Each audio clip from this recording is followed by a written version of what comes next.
happen again. This happened on Tuesday, and we know it was really hot that day.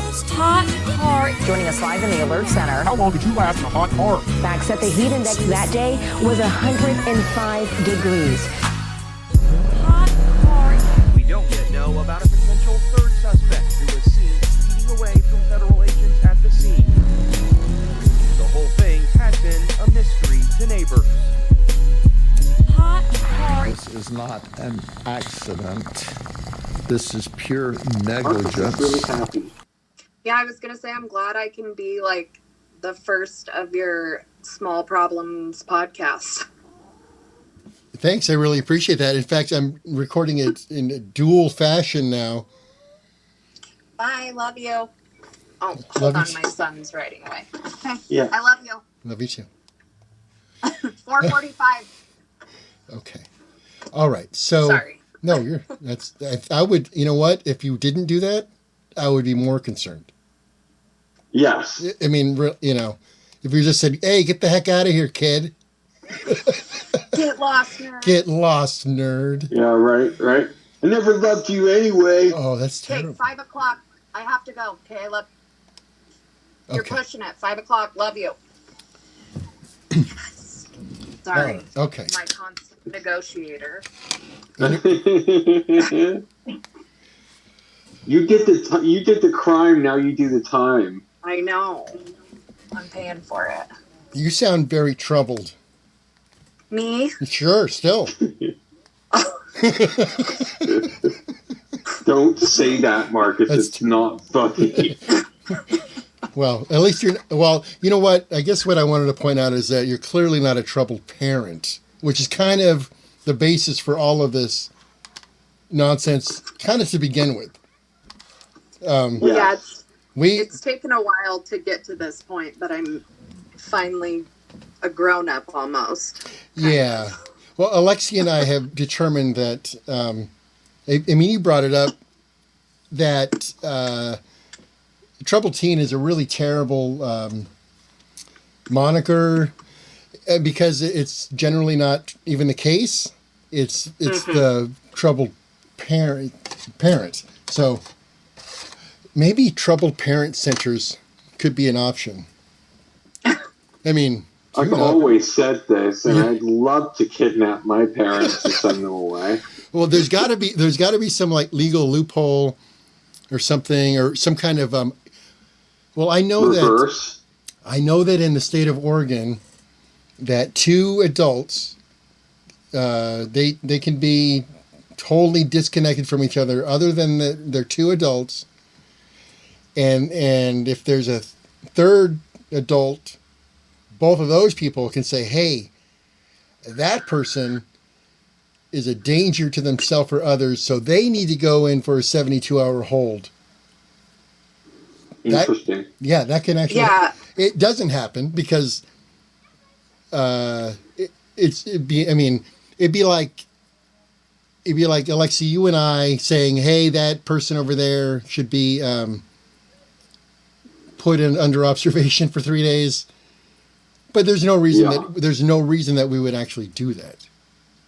But it is possible. Right. So, welcome to the Hot Car Podcast.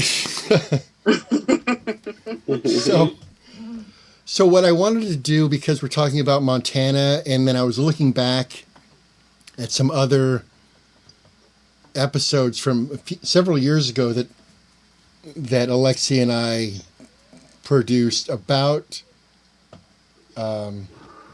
Montana and some of the other Creek-style lodges, because they all have that certain. Let's see. There's. I don't know why. They're all by. I mean, I don't even know if they're near creeks most of the time. Books that sounds fancy. It does sound fancy. Like there's this big image of the Provo Canyon School in Utah. That's interesting. That's where the article comes from, and I don't. So this is from January 21, 2022. Yeah, but that's where Robert Litchfield started this idea. Right, it's all WASP. You know. Right. Or these groups of institutions are generally WASP, the Montana, Yes. Utah ones. I mean, more or less. Well, I mean, there's There are so yeah, many. go ahead. like ahead. WASP programs was like Montana. There was Jamaica, Costa Rica, high impact in Mexico. Yeah. Right. I talked to the gentleman by the name of Colonel Surratt a few years ago, who went all over the place. But he went to the Dominican Republic, and he was part of the riots there, and that's how they got shut down at that location in particular. But so this article was written in 2022 about some regulations that Montana tried to put in place earlier. But then the headline is state law aims to regulate troubled teen industry, but loopholes remain. And I wanted to kind of just look at this before you guys actually started talking about your individual stories. But basically what it's saying is that 5 days after Utah Governor Spencer Cox signed a law meant to provide stronger oversight of the more than 100 residential youth treatment programs operating in the state, a 12-year-old boy arrived at one of them, Provo Canyon. This is a young man who died, I think. Yeah. Before long, he was forced into seclusion, denied communication with his family, and given antipsychotic medication without parental permission, according to relatives. So, this guy, 12, this kid Logan, 12 years old. The aunt said that she contacted various state agencies, the governor's office, a bunch of elected officials, youth rights nonprofits, probably places like, Breaking Code Silence and things like that, because they were kind of coming up at that time, but discovered that there are all these limitations on this law. Seclusion is still allowed, and this is current, so you can still put a 12-year-old kid into isolation and give him medication that he doesn't need. They're now supposed to report to regulators. That's an interesting thing too. The regulators, if they put someone in isolation, they're supposed to report it to the regulators when they do so. And pretty much everyone dismissed what was happening to this lady's nephew while he was at Provo Canyon, and it was just dismissed as unsubstantiated because, as we know, maybe listeners aren't aware that it's nearly impossible to get any oversight or insight into kind of what's going on, day to day, because of, ironically, because of privacy laws. So they can kind of do whatever they want still, even though people are still pressing for more accountability. But there are no federal laws that govern these private, for-profit residential treatment programs, boot camps, wilderness programs. Efforts to pass federal legislation have failed every year for more than a decade. Even after 2007 Government Accountability Office report detailed allegations of abuse and neglect, along with deaths and deceptive marketing practices at programs across the country. So nothing has seemed to work. The states regulate state by state with a lot of mixed results. The other thing to consider when talking about this article and these kinds of articles and publications is that they're not really telling you like the underside of things as far as like, because if someone was just reading this, it might sound like, oh wow, they're really doing at least a job, if not a good job, of trying to do stuff. But it hasn't worked. It doesn't work. And for instance, in California, there's a 2016 law required residential treatment programs to operate on a nonprofit basis to ensure that financial incentives do not affect the quality of care.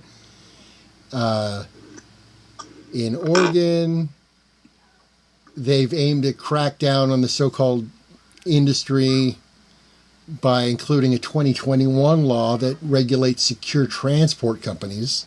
So they're working like around the periphery, kind of like okay, so we don't want there to be monetary incentives, so we're going to make sure that everyone operates on a nonprofit basis in one area, and then the other area we're going to make sure that the people transporting are transporting in like a humane way, whatever that means. You know, like you're not dislocating kids' arms when you're yanking them out of bed and stuff. You're not raping them. You're not raping them in their own bedrooms while their parents are outside waiting.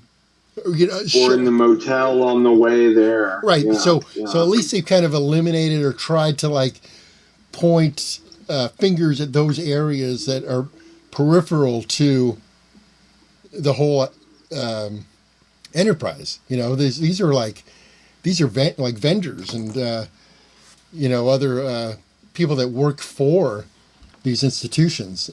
Everybody's in bed together when it comes to stuff like correct. this. Right, the regulators included was what I was kind of coming up with a few minutes ago. They're the same people. Like I know that NatSap, they're one of the big regulating institutions. The whole place is filled with owners and operators of the institutions themselves. Yeah. Yeah, it's a little ridiculous. So we go on. They talk about, I guess, what could be a somewhat controversial person or topic, the Paris Hilton effect. So this article explains that from their perspective, Utah is kind of the epicenter. And they put some new laws together in March of 2021, which marks the state's first attempt in 15 years to bring any regulation whatsoever to the industry. That law in particular was championed by Parrish Hilton, who testified before the Utah legislature that she experienced abuse while attending Provo Canyon School as a teenager. I have some serious doubts about that. I want to say believe all survivors, and I think that's a good avenue to take because the treatment and the mistreatment is real, and these are real stories that have happened to real people. I just don't know about the veracity of her claims because it just seems, and I could be totally wrong, I could be way off base, but it just seems that someone of that stature and her parents' like notoriety and the fact that they're Hiltons, my guess would be that she had a different experience than some other people, some other children. I don't know for sure, but there's some talk about that kind of stuff, and it's interesting, and I don't think anyone should be put through any of that nonsense, but it just makes me wonder what the depth of her experiences were. I have to be honest, I haven't read about what she said she experienced, but what this law was supposed to do was ban chemical sedation and mechanical restraints unless authorized by the Utah Office of Licensing, whatever that is. So that's weird. Isn't that weird? I'd love to be on that phone call. Yeah, well, we don't really like this kid, so we're gonna apply chemicals and mechanical restraints to this kid. Is that okay? Right?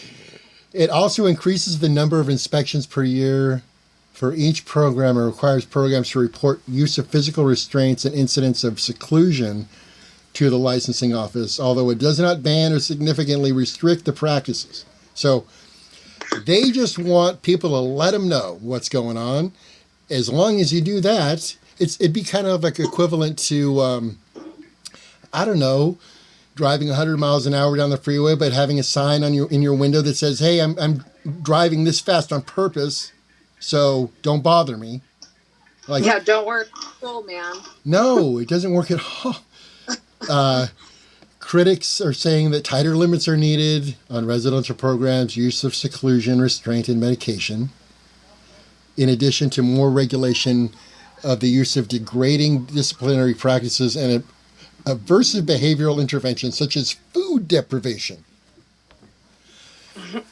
Reading this is like making me like ill, because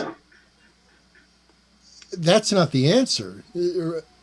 The answer, as far as I can tell, is to eliminate these practices, not to get permission or regulate them. It's to say we're not doing this anymore.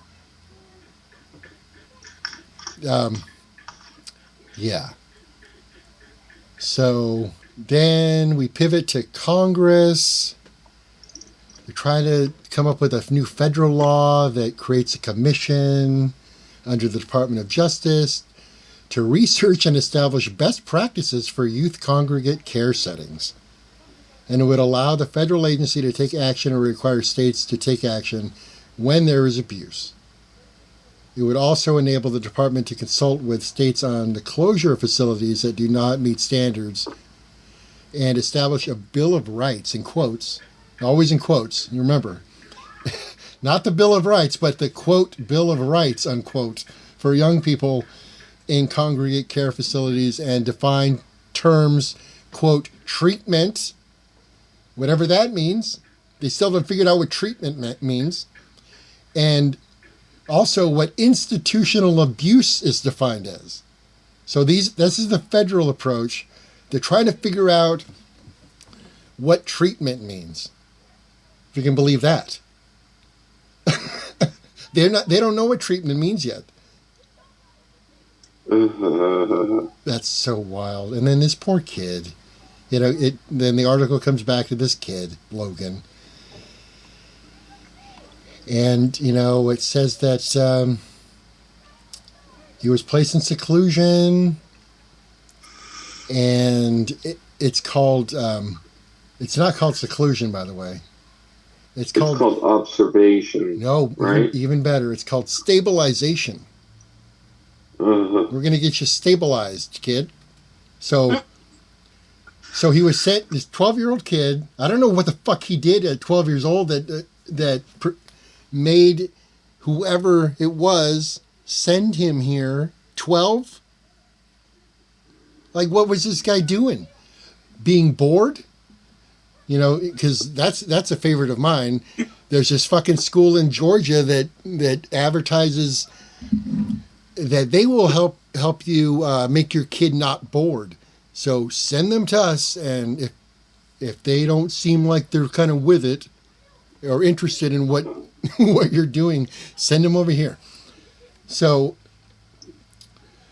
all right. So Logan was sent to a room, made to stare at a wall all day, and prohibited from talking with other students because of, quote, maladaptive behaviors, according to his relatives. The antipsychotic medication he received was prescribed by a psychiatrist under contract with Provo Canyon School against his mother's wishes. So that's also interesting because we talk a lot about how children don't have any rights, which is more or less true. But then these parents, it's sad. They send their kids there, and then they realize, oh shit, I don't have any rights either. Now there's nothing I can do to get my kid back, even if I realize they made a mistake, maybe, or didn't. They talk you out of it. If your parents are like, oh my gosh, what have I done? they're like, oh, it's fine. You're just, it's like a grieving they have a whole like script written out to back the parents down and make sure their paycheck stays in their facility. Well, if you They do, but also in the contracts that they sign, the parents sign, in little writing also, you give away your rights as a parent. Right. You are basically signing a percentage of your child over to this program. And that percentage is enough for a doctor to do whatever the fuck they want. Right. Yeah. It's also really hard to argue. I mean, just as like a layman parent, you're not a doctor, and they have this psychiatrist on staff who does these brief assessments that don't really mean anything, but because it's a psychiatrist and it's really, really hard to argue that point. At a certain level, they're saying, look, you're not a doctor. You don't know what's going on. And we don't care about your wishes because this is our thing. Like, this is what we do. We've been doing this for a long time. So you should just calm down and be quiet, lady, and let us do our thing. And then these parents are just left in the dark. I think in a lot of cases, they certainly parents who decide to do this kind of thing bear a whole bunch of responsibility. But oftentimes they are tricked into thinking that it's something that it's not. Yes. And I saw an interview on another podcast. I didn't watch it. I just realized that this person who was being interviewed was a parent who sent their kid to a facility and then became staff. That's wild. Oh my God. And now is interviewing about it as if it was like, oh no, what have I done? Wait a minute, like that doesn't make any sense. Like, I want to hear that story, but I'm almost frightened to listen to it because how does that happen? I can see how a kid who's indoctrinated and leveled up in a system for a long time could be perhaps coerced or convinced into becoming like frontline staff at these places. It happens, and I understand why that happens. But with a parent becoming staff after the fact, that's like just unbelievable. That's sick, isn't it? Wow. Well, yeah, and so this article just keeps going on, and it's all the same stuff that we've all heard before. That's kind of why. That's kind of why I want to figure out a way to do this like differently in some fashion, rather than have it be the same old. Like survivor interviews, which are very important, and we know from direct experience how much that can help individuals in making decisions not to send their kids to places like this. I've had direct contact with folks saying, "Hey, thanks, I didn't send my kid away. Now we're all doing a lot better." Like, but beyond that, it just seems so nearly impossible to quote shut them down, because they're just going to keep popping up. So what is the answer? I don't know. That's kind of always been the issue. I think I'm just going to speak for myself. So like up until Paris Hilton came out and said that these things happened to her in a facility like I was in,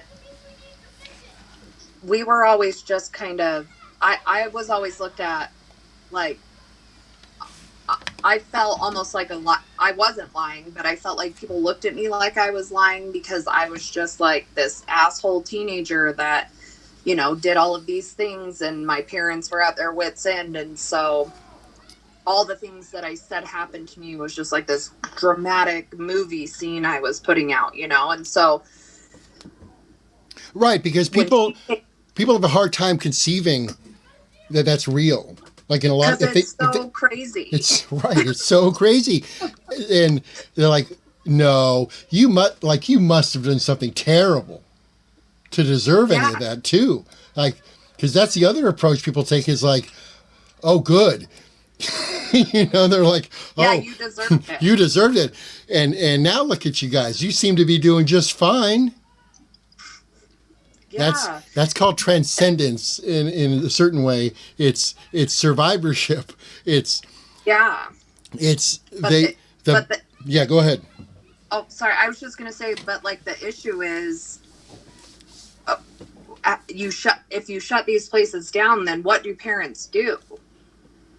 So it's like difficult to find a balance between completely shutting everything down and then there's no help really, but the flip side of that is keeping these places open, and it's like flipping a coin, like I'm gonna send my kid here, hope they don't fuck him up more than before he went in or whatever, you know what I mean? So it's like, where do you start? Where do you start? I guess it depends on like kind of what the initial issue is with the imaginary kid to begin with, like, because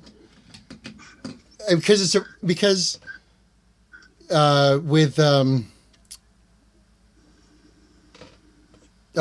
Ashley recently, Alexei, that we spoke to Ashley. You spoke to Ashley, and her facility which lists everything, like it's every problem that you could possibly imagine a kid having, they can solve it. Like that is like video game addiction and some other kid like try to kill somebody in there in the same program. What? That's goofy. I went into my program because I was doing drugs. Yeah. Like meth, like hard drugs. How old were you? I was when I went into the program. Yeah. Well, when you were being a druggy teenager. How?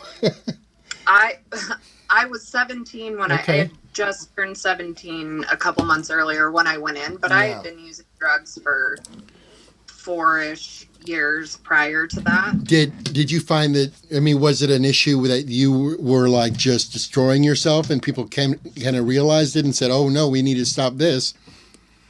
Yeah, it was my best friend that went and told my parents.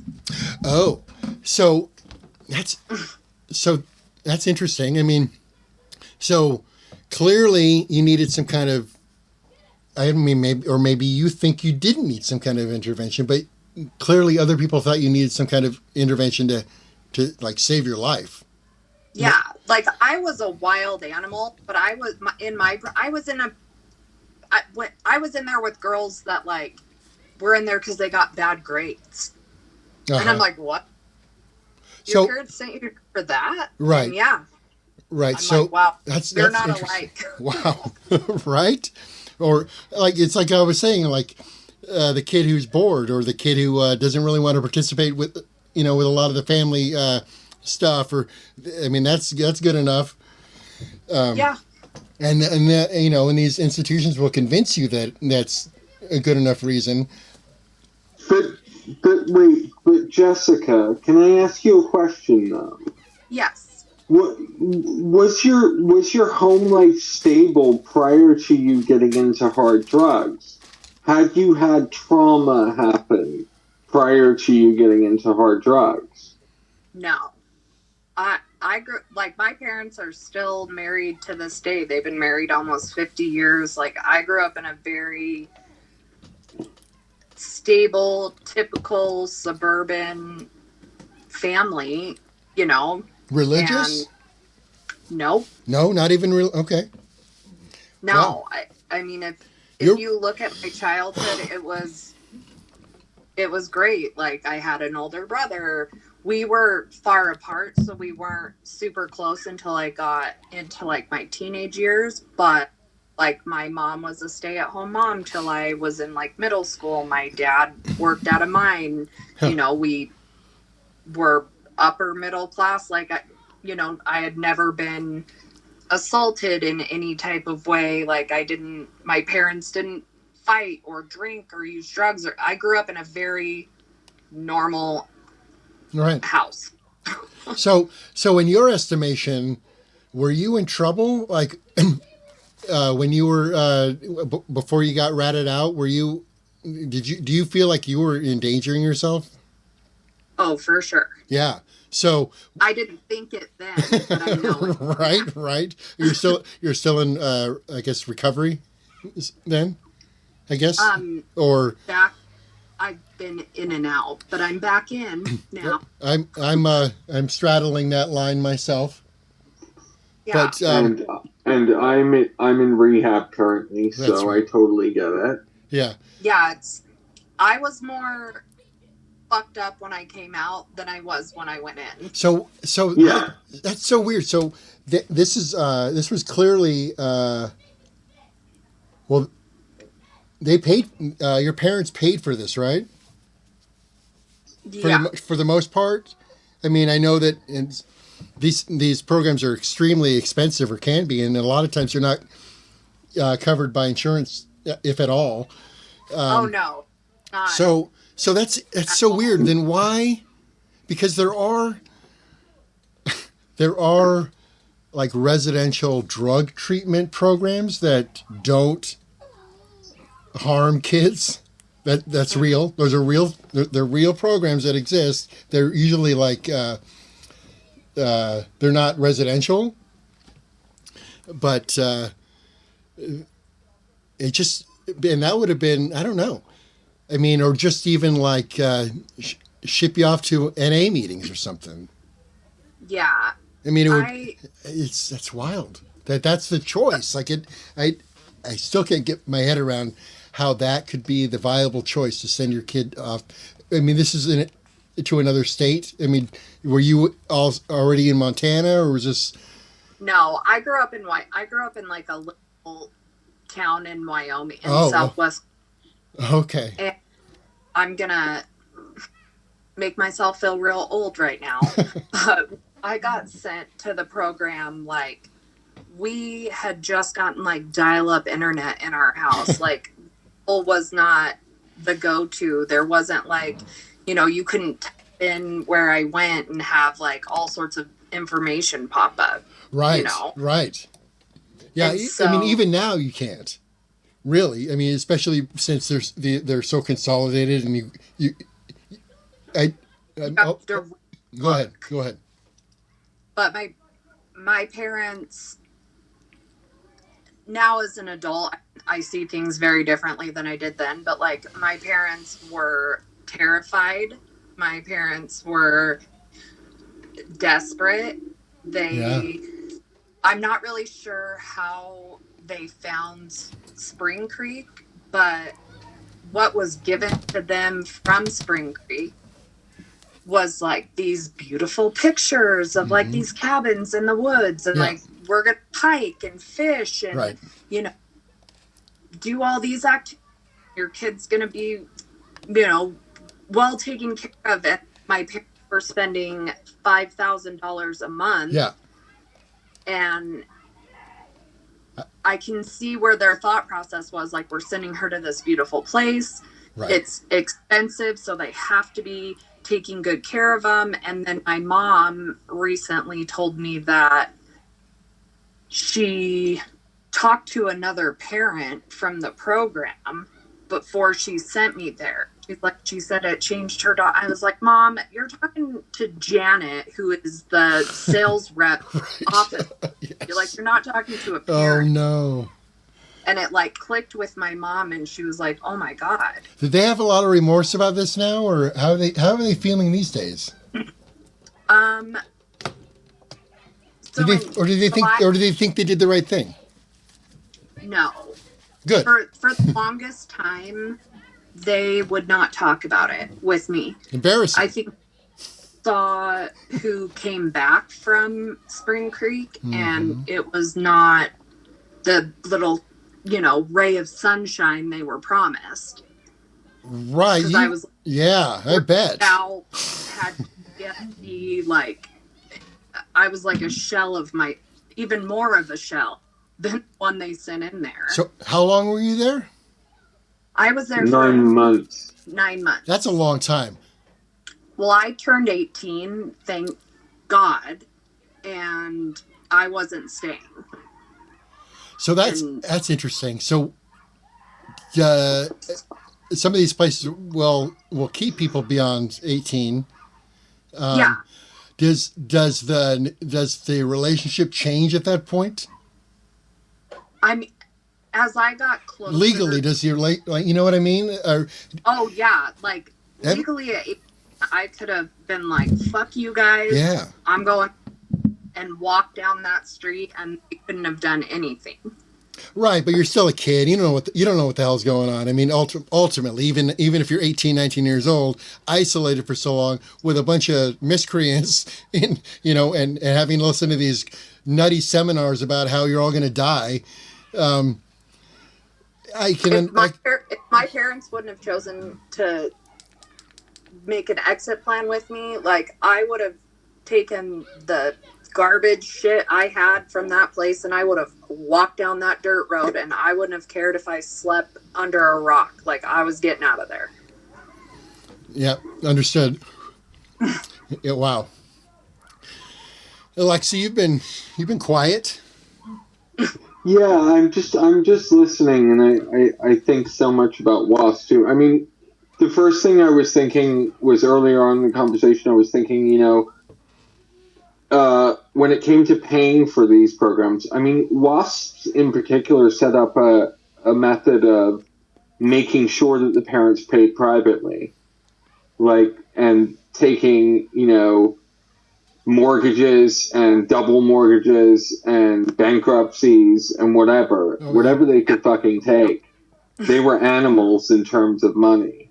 They were just absolutely animals. And then I was also thinking, about how I felt when I was 18 and I turned 18 in program, and how, I remember a conversation with my dad on the phone with my therapist like a month before I left, where he was asking if they could keep me past 18. And, I was for the first time offered a chance to voice my opinion, because clearly I had an option at that point. It was like my first option in fucking 4 years. Yeah. And I was like, vehemently, I'm getting the fuck out of here. I'm coming home. There's no fucking way I'm staying. But home to what? But home to what? A nightmare. But you know what I mean? Like, obviously you wanted to get the hell out of there, but going home to what? To the same exact problem that I started running away from at 13. Amazing. Right. Like, they didn't change at all. They didn't change at all. You were gone for years. They stayed the same.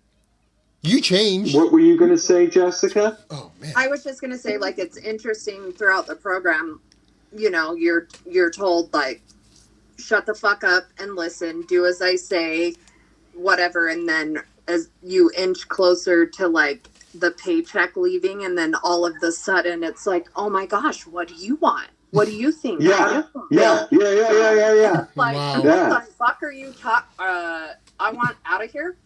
Like, yeah, I mean, I don't even know how to have an opinion anymore, but I just want to get the fuck out of here. Yeah, because the old situation is still, like, infinitely better than where you're leaving. As bad as it was. I would have left with a serial killer in a 18-wheeler. Yeah. I was down to get into, like, a fucking child molester's car at that point. Yeah. Just fucking get me the fuck out of there. We've heard some stories. I don't care. And you hop in. like, yes, free candy, puppy. I don't care. Just can I get a ride? We have definitely heard some stories about that kind of stuff directly. I'm always reluctant to mention even first names, but yeah, there have been a few like, oh yeah, we ran away and just jumped in dude's car, and then suddenly we were in like Atlantic City, you know, from God knows where, and then had to like figure out how to hitchhike back to the facility because the police were looking for you. So it's better to go back to where you came from than I guess get arrested and then also returned. Yeah, it's just, oh man. Yeah. Sorry that the format is a little different than we talked about, Jessica, but I think this conversation is actually quite important too. It's a good conversation. Yeah. I'm down for whatever. So. Well, because otherwise, okay, cool. I mean, I guess it would be like, you know, which is also like valuable, but a kind of a recounting of what you went through. You know, I mean, we can definitely do that if you want to just kind of break this off and you and Alexei can basically do a more formalized interview. Whatever you guys want to do. I know that's what Alexei really had planned, which I think is a good thing because what it does is it emphasizes each individual story, and collectively that's very powerful. Okay. I mean, this is also really important to talk kind of around the issue and kind of what is all involved with these generalities and how stuff works. But if that's... I mean, I'd kind of just like to keep on this kind of track. Okay. But I'd also like to ask some questions about your program. Okay. So, did you have a level system? Yes. Could you explain that? Yeah, so it was, I never made it past level 4, but I think there were 6 levels. And, you know, you had to follow the rules and all of those things to get your points every day. And then my program was co-ed, but you were not allowed to look, talk, anything at the boys. So we were separate but together. And, you know, you had to do, I don't know if you guys had to do seminars or not. We didn't have seminars, no. But I know about your seminars, but please explain them. In order to like move up in the level system, you had to complete seminars. Like there was discovery, focus, accountability, and more past that. I didn't do any more than those, but they're like I don't even know, like the top tier of torture in the program. And you are like sleep deprived. You are freaked out because if you don't finish this seminar, then you can't move up and you can't progress through the program. And you, like the way they work is you have like a therapist and then your family rep, and you talk to your therapist about things that you think are going to be confidential, like, you know, what you would talk about in therapy. And then you talk to your family rep, and at the time you don't know, they're like making a file about you. And then when you go to these seminars, your file also goes with you to the director of the seminar. So he knows all of your dirty secrets. He knows all of your dirty laundry, and all of that gets brought out in front of everybody. And it's horrifying. And the model of my program was like break you down to absolutely nothing and then build you up to be the like fabulous young adult that's, you know, like ready to take over the world, but really like beating you down and then repeatedly kicking you while you're there. And but so how often were these seminars? Because it sounds like every time you did them, they were breaking you down. So if they were building you up, at what point did the breaking you down stop? Never. But you would, it's almost like getting beat into submission. You know what I mean? Yeah. Like we used to say like fake it till you make it, and you will fight and fight and fight and fight the system for so long. And I remember, it almost makes me tear up. This girl I was in the program with, it had been months. I was like, refused to do anything, refused to write letters. Like, I was not, like, fuck this place. And she finally grabbed me and she was like, you better get your shit together or it's going to get a lot harder on you here. She said, if you have to fake it, fake it. And that, I like switched, you know, and then all of a sudden you just do whatever they say. You know, you the model student, you follow the rules, do these things, because then you realize, like, oh my gosh, if I do this, then I'm going to, you know, get to put salt on my dinner, or I'm going to get, you know, whatever the prize would be, which is like basic human rights, basically, but like you're going to start getting those things back. Right. This also kind of goes to the idea that the people in charge, the folks who run the seminars, they really don't have any idea what they're doing. You know, I mean, as far as like their stated goals, like clearly that's not how that's done. Like, and no, they don't care though, because that's not really what they're trying to do. They're not really trying to save anybody. They're just trying to make money and route kids through the system as efficiently as possible. Did they also, another question I had too, was there a lot of peer-to-peer like stuff going on too? Like the upper levels would manage the lower level kids? Yes. Yeah, okay. So your staff, which once you got to level 4, you obviously had worked your way through things. It usually takes, 6 or 7 months to get to level 4.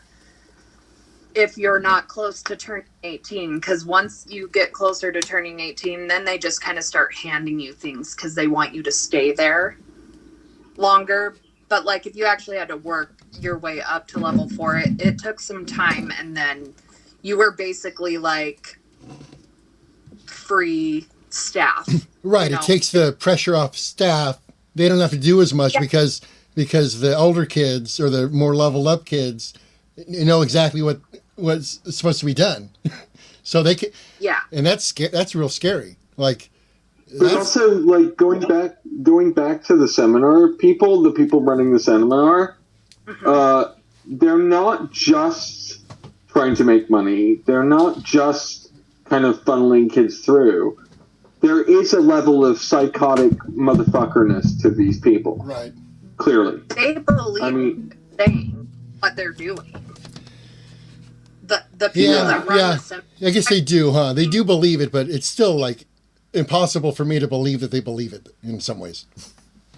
Yeah. No, they're sick.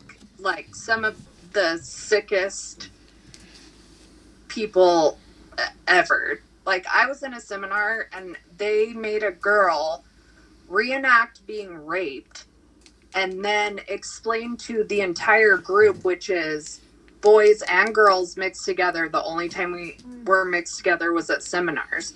But in front of everybody, be like, like, what did you do to put yourself in the position to be raped? Like, did you dress like a slut? Did you look like a whore? Did you do this? And it's like, you guys are fucking crazy. No, that's foundational though with the whole program though. I mean, that idea that can be communicated to parents, that can be communicated to all these people who have some interest in you as a kid. It's like, okay, all this bad stuff is happening to you, but what did you do to encourage it? What did you do to even bring yourself here. Like they can use all the criticism, all the negative aspects too, as marketing materials. That's the other really scary thing about this, is that all of the complaints can be turned around and say, oh, look, well, sometimes it's not as effective, and some kids are untreatable. And those are these kids over here. Those are the ones who are complaining, because we have all these other kids over here that say we're great. But good luck trying to find those people. That's the sales pitch. Like, once they get your parents and, you know, they commit you to the program, then there's like a whole manual of how your parents are supposed to like react and respond to you. And like the big portion of it is how manipulative we are and how we're going to lie and say all of these things are happening, which are actually happening, but they've already told your parents that this is what they're going to say. They're not being fed, or they're being treated poorly, or, you know, abused in whatever way, shape, or form, but they're just manipulating you to come home. They just want to come home. Right. So you have to stay firm your commitment. You know what I mean? It confirms the importance of the program. Like, in a lot of ways, it's very sneaky, but to say that, hey, your kid is going to be saying all this stuff, and which may or may not be true. And even if it is true, they're contributing to all of this. Like, it's their fault. If they have to go into isolation, it's their fault. They freak that. Yeah. And then the parents are like, oh my God, my kid's really that terrible. Like that they had to be put into isolation. Yeah. Oh, please keep them longer then, so they make sure that you help them, because they're so terrible that the parents start feeling bad for the institutions. Yeah. Like, I'm so sorry I have to have my app. Right. Oh my God. And comply, you know, and it's like, what? Yeah. Yeah, this is some of the stuff Okay, that doesn't Jessica. really, this is good. Go ahead. Jessica, let me ask you another question. Okay. Did you ever go to the Hobbit, and how do you get put in the Hobbit? What do you do to get put in the Hobbit? What goes on in the Hobbit? Oh boy.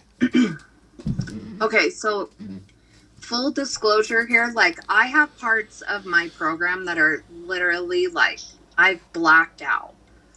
Of course. I remember being in isolation, but I don't think it was in that room in from the picture, you know, with the wooden block thing in there. I don't think it was in there. Okay. So I remember hearing screaming. Oh boy. Because there were, I think there were 2 or 3 isolation rooms, and they were called intervention.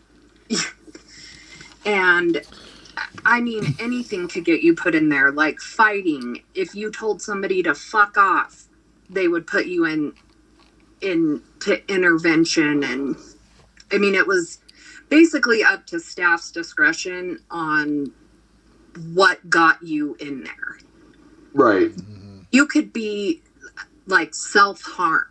Like, if you cut your fingernails too short and your finger was bleeding, that could be considered self-harm, and you could go to isolate or to intervention for that. Right. I mean, we had the same shit at our program too. It was like, if I cut my fingernails too short and I had a little bit of blood, that was a real scary issue for me. You know? It was like terrifying. You're like, oh my gosh, I hope nobody sees this. Yeah, and you're hiding it, like as if, you know, it's so silly. When it's really like not that. It should be like, hey, can I get a Band-Aid? Like, I cut my. You're like, oh my God, I don't want to lose all my points. I don't want to drop. I don't want to, you know.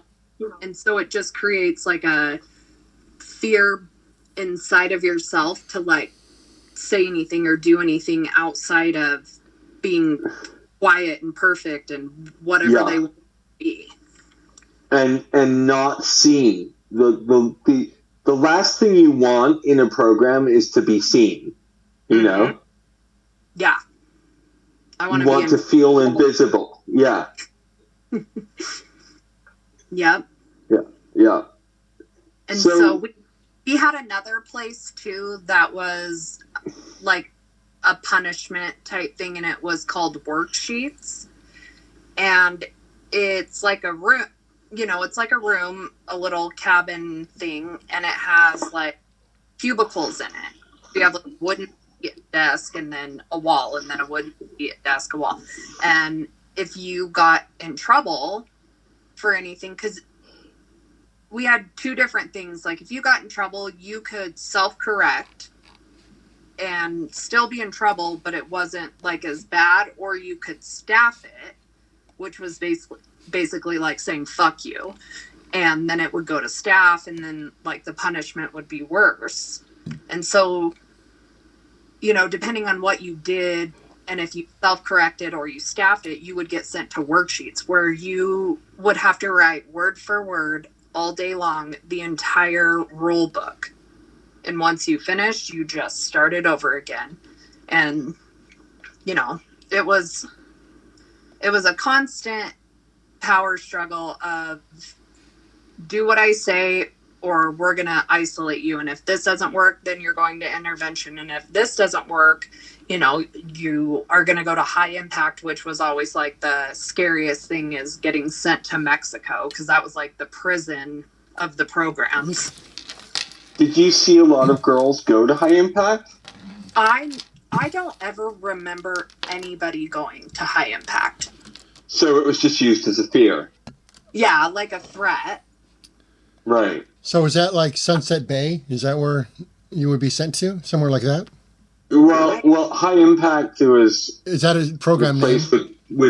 Yeah, it was a program in Mexico that had dog cages. Gotcha. Where kids would have to walk around laps all day. Oh, wow. In the hot sun. Okay. Yeah. That's pretty high impact. Jesus. It's like getting sent to like prison. Prison. I don't even know a bad prison, but like the worst prison you can think of. They're all bad. That is what. They're all bad. Yeah.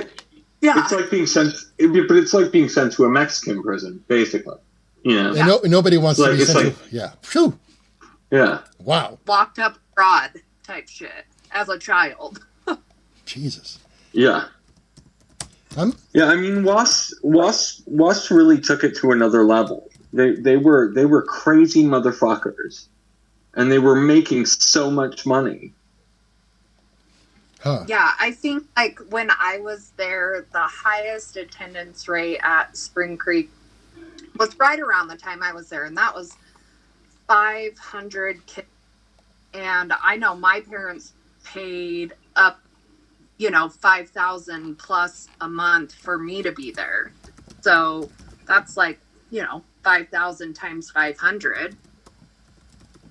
It's a lot. That's an insane amount of money a month. That's a lot of fucking money. Yeah. That's a lot of money. I'm trying to look up high impact treatment center in Mexico right now. It doesn't exist, but you can look it up on WASP Survivors. Oh, really? Oh, is it one of those kind of deals, huh? And there's pictures of kids in dog cages because somebody went down there and filmed it for like Inside Edition. I found it. They filmed it in action. I found it. Yeah, it's... Oh, geez. It's like a secret society. It's like, like whatever a secret society would be. It exists, but it's like Fight Club. The first rule about Fight Club is you don't talk about it, Right. Wow. And so it was wild. So did you ever see Robert Litchfield or Narvin? Or did you ever see 10K? No, the only like higher up people I ever really saw was Cameron and Chafin. Okay. I only saw Cameron like a handful of times, but am I right? Because they're twins. Yeah. I think Chafin was the one that lived above Spring Creek. Like he had a house, guest house, you know, further up the road above where the main campus. Okay. Right. And I had, you know, multiple interactions with him throughout my time there. I see. What was he like? He was a fucking weirdo. Weird. Yeah. Always gave me creepy vibes. I have like a funny, well, it's not a funny story, it's kind of fucked up, but about him, like do you want to hear it, or do you? I do. Let's hear it. Sorry. No, it gets absurd, and I know, like, these stories get so insane. So I was getting close to turning 18, and that kind of puts a spotlight on you a little bit, because it's like, let's treat her better and let's give her, you know, cool shit to do. Maybe she'll want to stay here. Parents for it. Right. So he asked me and another girl if he had family over something that had stayed in his guest cabin, and he was like, hey, do you guys want to clean this for me for the day? You don't have to go to school, you can come up here, and, you know, I'll get you sodas or whatever the little treat was. And we were like, fuck yeah, take us up, do it. And so he opened the cabin door, like, all right, you guys clean it, and when you're done, come and get me. Well, we were in there and we found a phone, like an actual working, like, telephone, like landline. And Shit. I was like, oh my God, dude. I said, I'm fucking using it. And I'm 17 at this point. I've never seen a phone bill. Didn't know that, like, somebody got an actual phone bill and it shows, like, the numbers you call, you know? Yeah. And I was like, I'm fucking calling my boyfriend that I had before I left. And so I called him and I'm like, oh my God, dude, I'm in Montana. My parents had me kidnapped. Like, if I need you, will you fucking help me? And he's, you know, and he hadn't heard from months. He's like, I thought you died, you know? Wow. And then the girl I was with called her boyfriend too. And the girl I was with was only like 15. And her parents were committed to the program, like she was finishing it. And I think she had been for 2.5 years already.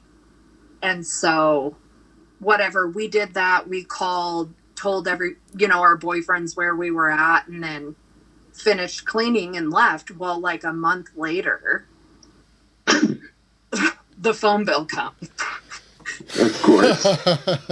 Love it. Yeah. It called up in front of everybody, and they're like, did you make this phone call? Did you make this phone call? And we were like, yes. And they dropped us. I was level 4. But I already had talked to my parents and told them basically, like, I'm fucking leaving. Like, you can either help me out or fuck off. I'm going. And they took away all of our points. We got Cat 5s, dropped us down to 0, and then put us on Black Cloud, where you have to wear this sign around your neck that says you're on Black Cloud, and nobody can look at you, talk to you. You can't ask questions. You can't ask for anything. Like, you're basically invisible. Mm-hmm. And I was already leaving, so I was like, what's up? What's up? Talking to everybody. Fuck you. Fuck you. Cool. Nice. Right. And so I was cool with it. And at the time, like, I didn't really think about it, but the girl I was with, like, I have that regret to this day. Like, I should have been like, no, I'm the one that called that number, not her. She had no idea, you know, because she was and had to start all over again. And right. You had the luxury of knowing you were leaving, where she didn't. Yeah. I was like, ticket bitches, like, I'm out of here. So right. I'm about to do whatever I want. Yeah. Right. But yeah, that was, and then Chafin was not happy with me and I got a talking to. I'm like, okay. Interesting. Going home, fat man. Like, fuck off. I don't even really care what you have to say, but, you know. So I did find some testimony about high impact from 2016, and it just starts off. My dad told me we were taking a fun and exciting vacation to San Diego to visit my sick Uncle Bill. They told me that the trunk full of clothes they packed was just a bunch of electronics that needed to be returned to Uncle Bill. After the plane ride, Dad and I stood outside the airport. I asked, "So, where are we going now?" He said, "Well, you're going to a treatment center with 12 other girls, and I'm going home." Then this dude named Fernando picked me up and drove me to High Impact. And then it just goes on. Holy shit. And then it just goes on. When we got there, it was a big military tent set up on a concrete slab. This was in front of the infamous dog cages. I sat at a picnic table as all the ridiculous rules were laid out to me. You must complete 2,000 laps to complete the program. However, laps are easily taken away if you commit an infraction, i.e. scratching without permission. You don't scratch your arm. Not washing a plate spotlessly with caked on oatmeal within 10 seconds. Moving your legs too much when sitting for hours on end. 80 laps would be deducted for each infraction, and if you forgot to raise your hand to ask permission to scratch yourself 3 times, no laps for you that day, just a wasted 24 hours of distress. That's high impact. So essentially, you never reach the goal of the laps. You just end up walking 2 billion laps, And get credit for 5. Yeah. So wow. Yeah, this is fucking atrocious. So it says the high impact boot camp was closed in 2001 by the authorities in Mexico. Cross Creek in Utah closed in 2010 due to former graduates being able to speak out, and then they tried to open it up again, but was closed after an employee showed photos of his naked body to the teenagers. So, yeah. Incredible. We had kids that had come from, I can't remember if it was Jamaica or wherever they riot. Huh. There was a school where they had a riot. Yeah, I think that was in Dominican Republic. I think. Well, I mean, there's more than one riot, but I know. No, there was another riot in Samoa. Right. We had got a bunch of the kids from whatever school that was. They had come to Spring Creek, and it was a category 4. If you talk to them. So if a cat 4, you would lose all your points and, start back out at level 1, which I think is like 50 points. So really you got to keep 50 of like 1,000 that you needed to get there. But those kids were like not allowed to talk about their time there. You were not allowed to ask them questions. They basically were not allowed to even say that's where they were from. Jesus Christ. They didn't want to figure out that we way outnumbered them. And shit wanted to get crazy. We could band together and do that. But yeah, there was always, can't talk about this. You'll get a cat 4. You can't do this. It was controlling the whole thing's a controlling shit show. But Jessica, would you have been down to riot? Would I have been down to? Oh yeah. Yeah. Yes. Yeah. Same. Let's get windows out and fucking light shit on fire. I don't know. Yeah. I would have done whatever. You can't really plan it. You can't really plan a riot. It just happens. But yeah, I mean, everyone gets involved. I mean, it's kind of impossible not to. Yeah. Yeah. Our doors, the only thing that might have prevented that was our doors locked. Mm-hmm. You had to have a key tag from the staff to unlock our doors. So getting out would have been hard, but once we got, shit could have got real. I mean, did you have thoughts of hurting staff while in program? Because I did. Yeah. Yeah. I mean, like, really hurting them? I mean, like... Yeah. Wow. Yeah. Like, I want to break your jaw. Yeah. I want to hold you hostage and torture you. Right. Whew. So, like, the first couple days I was there was a staff, I'm pretty sure her name was Tina. She had shitty bleach blonde hair, and her roots were like an inch long. She was an asshole. And I had been there 2 or 3 days. So I'm coming down off drugs. I'm still thinking that my parents are going to realize what huge fucking mistake they made, and they're going to come and get me. And she walks into my cabin, and she's like, "Who's Jessica Graham?" And I was like, "Me." And she's like, "Oh my gosh, sweetie, your parents are here to get you. They missed you so bad, and they couldn't believe what they did." And I was like, "Haha, fuck you, bitch. Like, I'm out." Wow. And she like, "Haha, just kidding. Get your ass back up on your bunk bed, dude." And my soul was... Holy shit. crushed. It was like... I know it doesn't sound that crazy, but, like, that was, like, one of the traumatic moments my entire time there. Because, like, I want to go home so bad, and I'm, like, thinking in my mind, how can I, like... telepathically get my mom to get in the car to like come and Yeah. Yeah, hear that. And then she's like, "Haha, just kidding." I literally wanted to slit her throat. She was like the worst being ever. Yeah. That's not fucking funny. No. No. How is that helpful at all? No. It's not. It's simply abusive and psychological torture. That is fucking bullshit.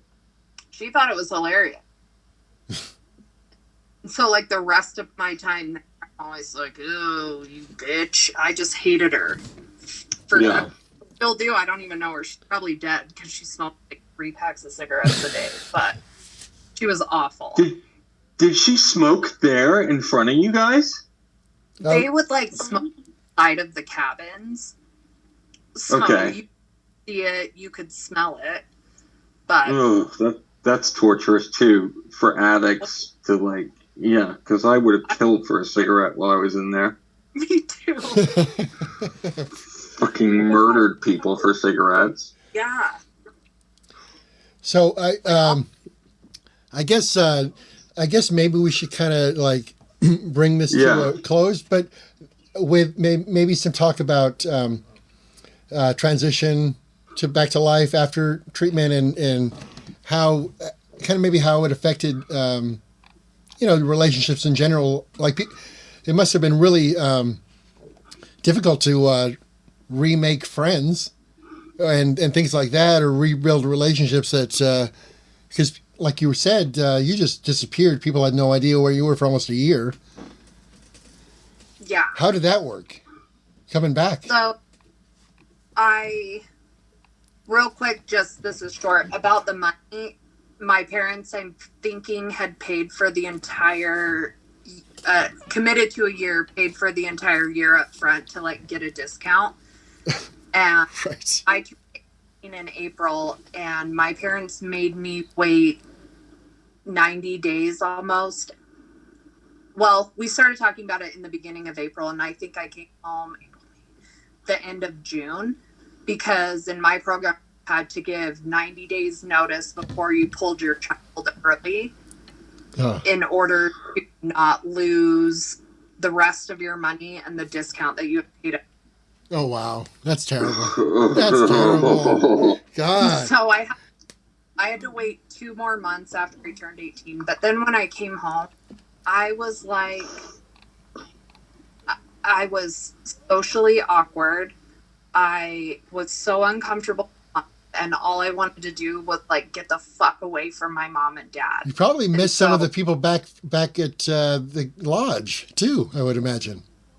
Like that, you probably missed some of your friends back at the lodge too, I would imagine. That's so weird, right? To like, to develop those kinds of things. Yeah, go ahead. I talked to a bunch of like the girls that I was there with. Good. to this day, you know, we've kind of found each other over the years, and it's just sisterhood.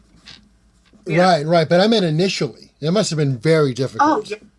Yes, because you can't figure out what's going on with them, or if they're there, or if they're home. You know, what's happening. Right, and in a lot of ways, you know those people better than you knew some of your, like, quote-unquote friends in the real world. I mean, they're the only people you can relate to as well, because you independently had this insane experience together and had to relate, and had to relate Yeah. on such intimate levels with each other, that things that you normally would never do with just some generic friend. You are like trauma bonded with each. Yeah. And so, yeah, that's really hard. And trying to like come back to my life, like I had graduated high school. I'm supposed to be like entering the best years of my life, and I'm like the worst mental space ever. And so it was hard. Right. It's like living in two worlds. You know. Yeah. And I'm not a I'm not a survivor of a troubled teen program. I got coerced into joining up with Scientology when I was a teenager, when I was like 19 to 21, through a front organization. So that part of it, and coming out and like getting triggered by small daily things like grocery stores, cooking, cleaning. This normal everyday stuff that became like exceptionally challenging, and like I had to like relearn a bunch of stuff. Even though I was still out in the real world, I was so isolated. That's a whole other story, though. But And the idea of having to reconnect is so right in front of you, and it's like there's really nothing to be done other than to like try awkwardly to figure out how the world works all over again. Mm-hmm. Yeah. Yeah. I struggled with addiction for a very long time, like heroin, meth, and everything, and had children in the meantime. And I've been clean like 6.5 years now, though. Good. Nice. Good. I have. I've been with my partner for 11 years. We have 2 kids together. Awesome. I have a dog with somebody else. He has 4 other. We have 7 kids total. That's awesome. And 5 grandkids. Woo! That's great. Wow. But it's taken. I'm 37 now, and so it's taken like almost 20 years to get where like I finally feel like a grown up. You know. Yeah, and I think that these methods of healing, like what we're doing now, that's really kind of what it's all about. As people like get older and rejoin the world and rejoin life, it's about reconnecting with others who've been through the same thing. I mean, that's really what I found to be super important. That people just feel like they're going insane until they reconnect with someone else from treatment, or like, no, those were real memories that we shared. Like that, like other people may not be able to understand it, but as soon as you get together, like with other survivors, you can say, yes, yes, we really did go through all this stuff, and we really are here right now, alive. Hallucination that time. Yeah. Not a hallucination. Right. So, It's something that, for me, I literally, for the first 10 years of being out of the program, lost my fucking mind in my own mind about it all, Yeah. Yeah. And really just did my very best to drown out everything with chemicals, or escape. Yeah, I think that's like a common trend with quote unquote program kids, is like you get out and it's like, holy shit, I have all these issues. I feel this way. I just like need a break. I would rather feel nothing at all than anything. And yeah. You know. Well, it's I think it's important. This stuff is important because, you know, people who hear these interviews and stories who are unfamiliar with the subject at hand, they're probably in a lot of cases, and I know that my podcast partner Hammy has no clue.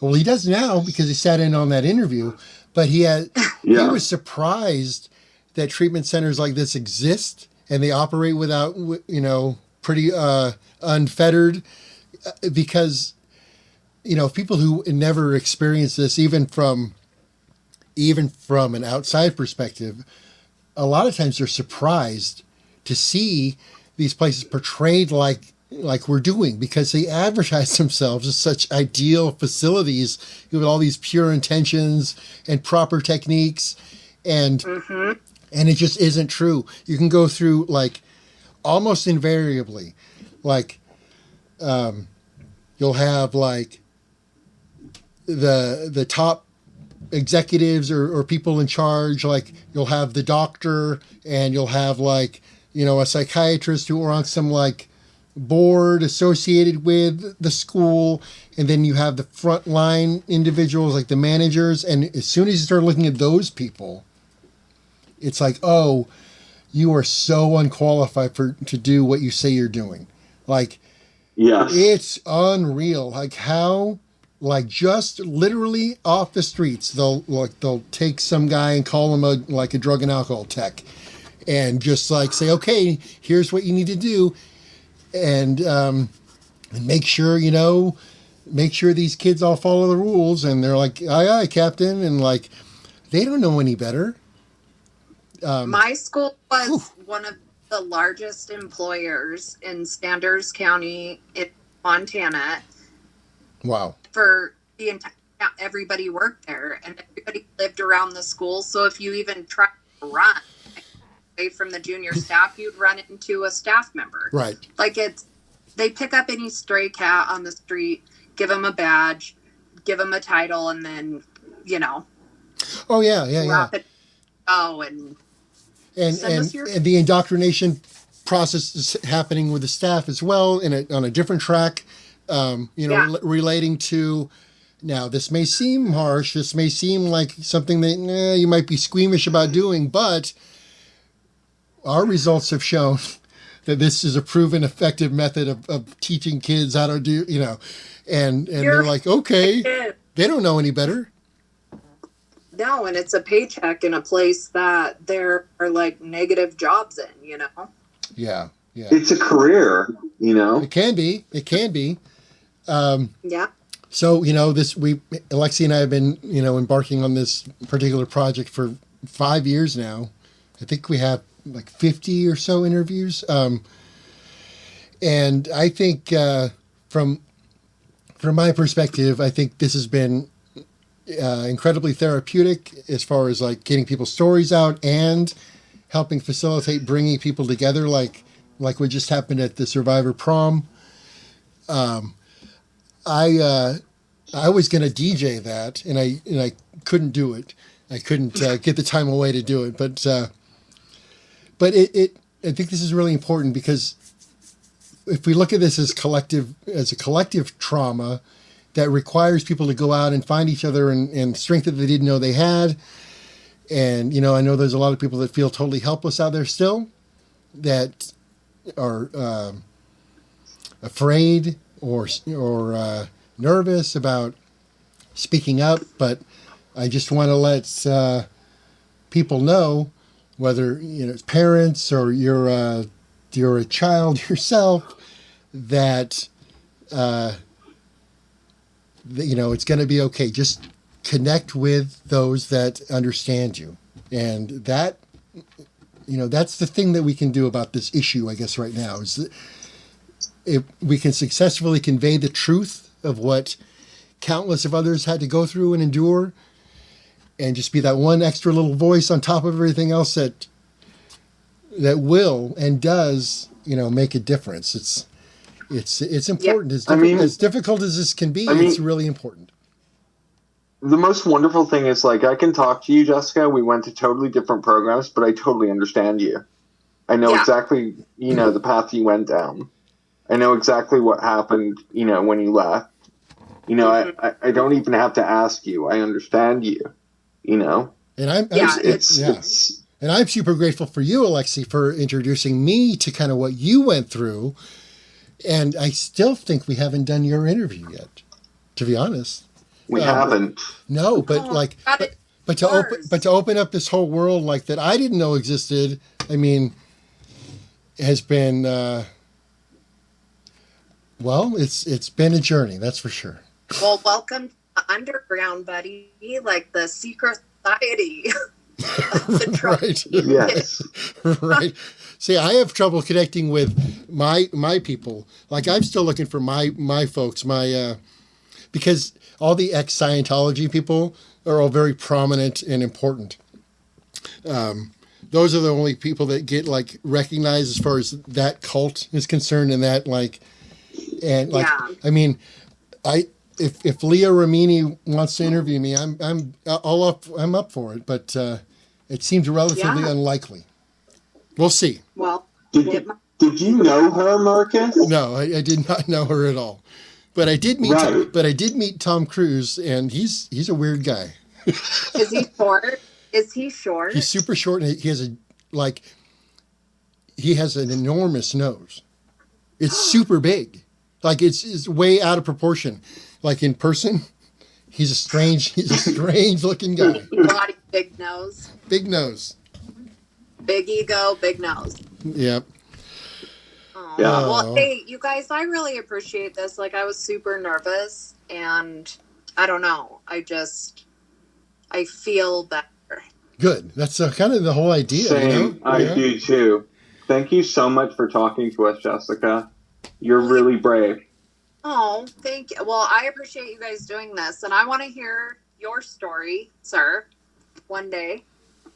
We'll get to someday. it. Yeah. I mean, it's a good one, I'm sure. I mean, I know bits and pieces of it, which are, like, really harrowing and scary, but, it's like the creepiest movie you think of writing, but, like, it's our reality. Yeah. Yeah. Right. Yeah.